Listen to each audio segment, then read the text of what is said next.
Hi, I'm Tiana Santos. We're going to be going over ethical decisions. Okay, 3 verses that speak ethics to me. That's Philippians 4:8, Luke 16:15, and Colossians 3:2. These 3 verses we can see, they tell us how to think, what to think on, to consider what our motivations are, and who to think on. When we think on these positive things that Philippians has provided us, we do not get sucked into the depths of despair. I tend to think that regret and despair are the devil's playgrounds because we're sad, we're looking for an answer. And when you are stuck in it for so long, you start to be able to not see past that screen of depression. And when we're thinking of these things that are true and honorable and right and pure, then they're just the thoughts are uplifting. So they help keep us out of that. When our motivations are for man and not for God, then we know how that goes. Jesus explained that quite a bit in the New Testament when we're looking to please man and not God. We can't please God by doing that. So when we're making our ethical decisions, we definitely need to know what our motivation is. And for being eternally minded, we want to be eternally minded according to Colossians 3:2. And this is important because these things that we deal with here on earth, they're temporary. They're very temporary.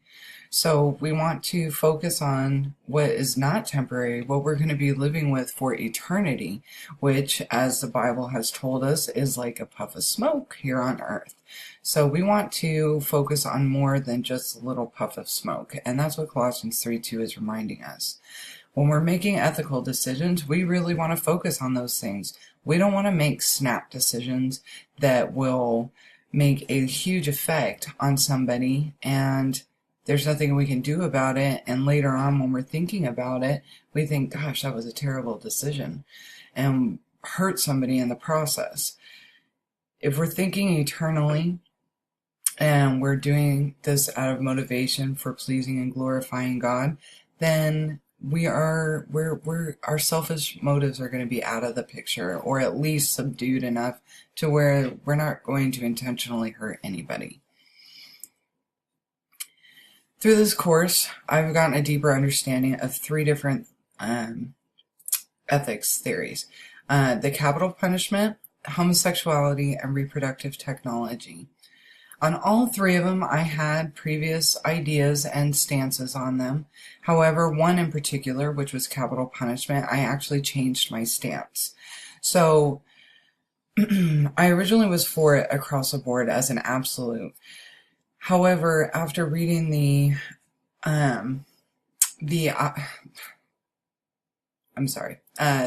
opposing view, I have realized that the capital punishment it's not biblical having it just outright and automatic. We need to look at it in a different way. We can have capital punishment available. It doesn't mean that we have to use it. However, it is up to the person that was violated. They need to be the ones to decide whether or not the perpetrator is forgiven or not. And then let our government go ahead and decide the punishment themselves instead of the jury deciding the punishment.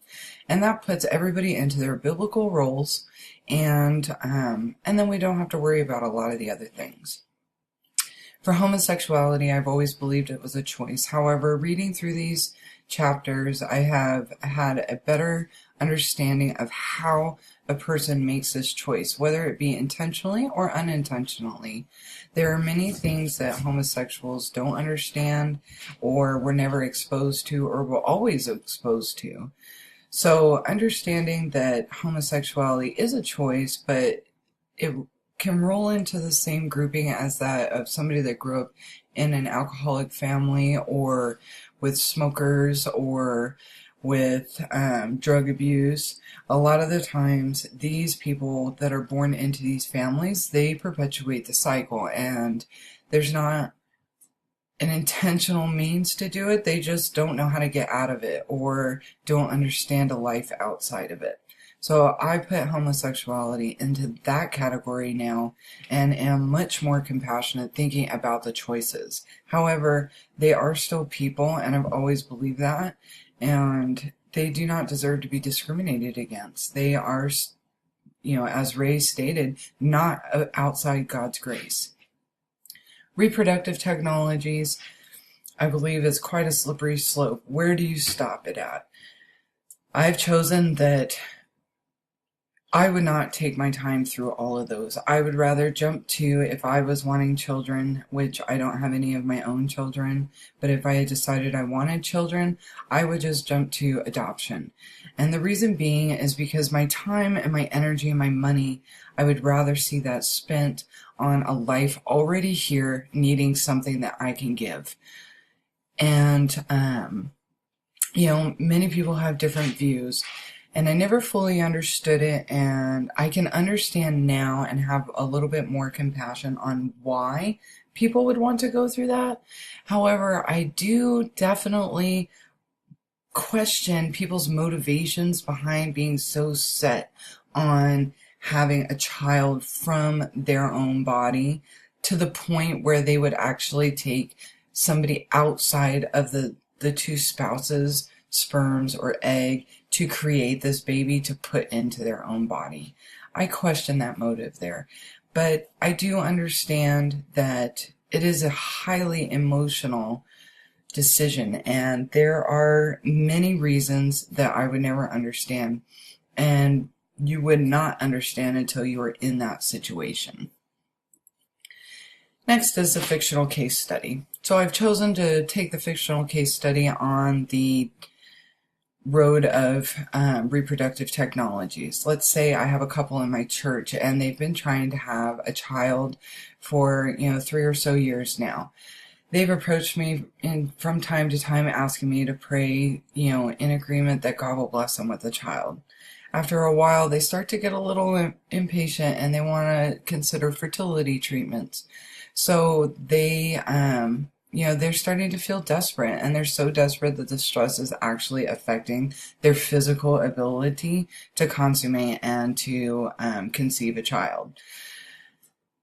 In discussing going through reproductive technologies, let's say that somebody else in the church mentions how with them doing fertility treatments, they're trying to bypass God's timing. And now this couple is really starting to question and get frustrated, and they approached me asking me, if what that other person said was true about God's timing, and if they think that I think it's okay that they get help conceiving a child outside of the traditional method. The first thing that we really have to realize in this is that, one, the emotions are sky high, and they're going to be sky high with both the male and the female. The second thing we need to realize is that I'm not making the decision for this couple. I cannot make this decision for the couple. They have to make this decision on their own. What I can do, according to Forrester Miller and Davis, is I can help guide their thought process and help them recognize and see things that they may not, so that they can make an informed, solid decision on their own.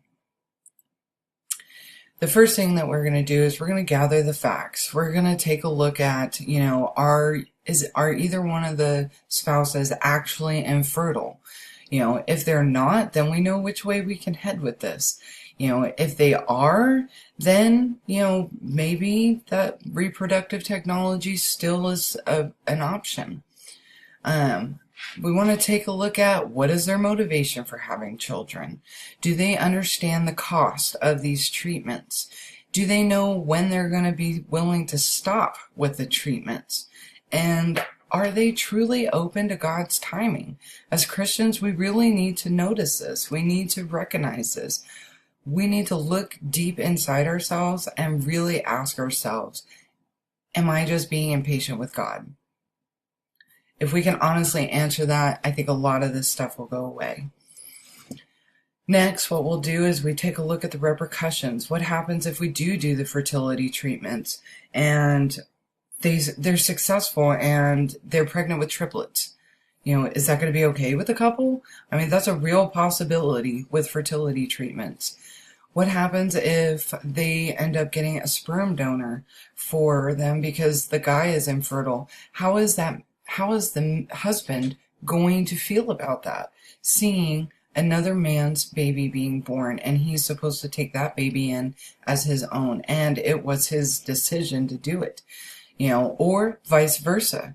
How are they going to feel if they buy eggs from another woman? All of these things need to be considered. They need to know the pros, the cons, the advantages and the disadvantages to what can happen with fertility treatments. Next, we take a look at the alternatives. What are the alternatives? And when we look at the alternatives, we'll go through the same process that we just went through before this. We'll look at the pros and the cons, the advantages, disadvantages.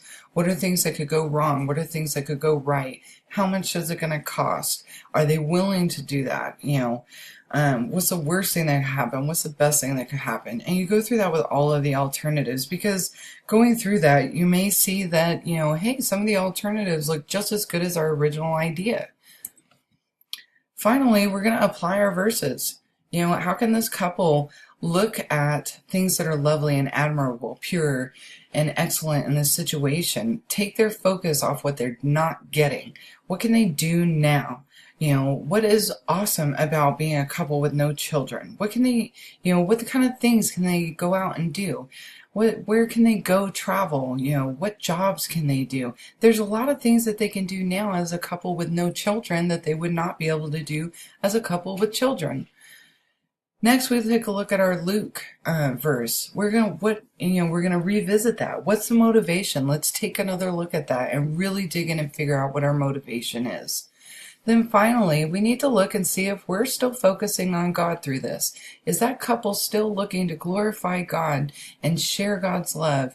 Or are they looking to, please themselves and satisfy their own desires and allowing it to overshadow the love for God that we're supposed to be giving? In the end, the goal with this fictional case study is that the couple has a better view of the situation, a more well-rounded view.